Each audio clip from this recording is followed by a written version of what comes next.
কত হাজার হাজার ছেলে হচ্ছে কান্না করে, রাত্রে ঘুমাইতে গেলে হচ্ছে তারা হচ্ছে ছটফট করে শুধুমাত্র এই স্বপ্নের দেশ ইতালিতে যাওয়ার জন্য। তবে এই দেশটাতে আসার জন্য চেষ্টা করলেও অনেকে হচ্ছে আসতে পারে না, আবার অনেকে আসে রিস্ক নিয়ে, অনেক মাধ্যমে বিভিন্ন রকমের রিস্ক নিয়ে অনেকের টাকা পয়সা নষ্ট হয়, সেক্ষেত্রে তারা দিন শেষে অনেকে আসতে পারে।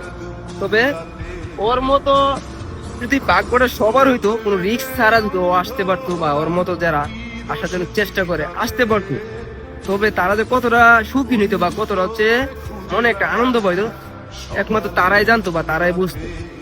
যেমন ও হচ্ছে ওর আব্বুর মাধ্যমে আইসা পড়ছে, একটা ভিডিওতে হচ্ছে আমি বলছি, বা ও যেভাবে আছে ওর কোনো রিস্ক হয় না, ফ্যামিলি সহ ও আইসা পড়ছে। ওর আবার একটা ছোট না বড় ভাইও আছে। তো মানে ভাগ্য ভাই, মানে চিন্তা করলে কতটা মানে ইয়া লাগে, এটা তো অবশ্যই মানে যার ভাগ্যটা ভালো সেই জানে, আর যার ভাগ্য খারাপ বা এটা সে সে তার জায়গা থেকে আছে বুঝতে পারে, ঠিক আছে। তবে ওর মতো ভাগ্য আলহামদুলিল্লাহ যেন সবার হয়।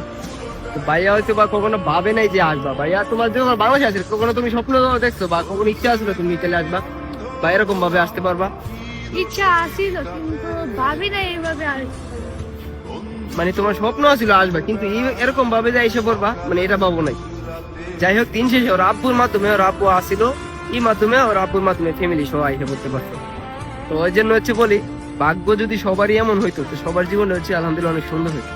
তো ওর এদিকে অনেকে আফসোস করে, তো আফসোস করার কিছু নাই, অনেকে হচ্ছে দোয়া করবেন ভাই, কাউকে দিকে কেউ হচ্ছে জেলাস ফিল করবেন না, সবার জন্য সবাই দোয়া করবেন, ইনশাল্লাহ সবাই যেন ভালো কিছু করে।